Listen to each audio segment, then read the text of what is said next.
राजकीय नव्हे खऱ्याखुऱ्या वाघाची। आज जागतिक व्याघ्र दिनानिमित्त माया वाघिणीचा पोस्टाचा स्टॅम्प प्रसिद्ध करण्यात आलाय। चंद्रपूरमधल्या ताडोबा अंधारी व्याघ्र प्रकल्पातली ही माया वाघीण आहे।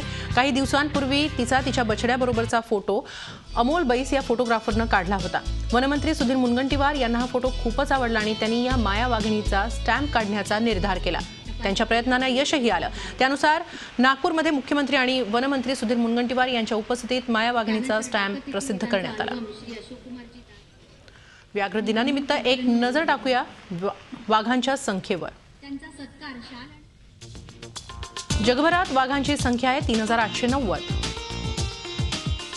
भारतात वाघांची संख्या आहे 2226। महाराष्ट्रात वाघांची संख्या 190। झी 24 तास रहा एक पाऊल पुढे।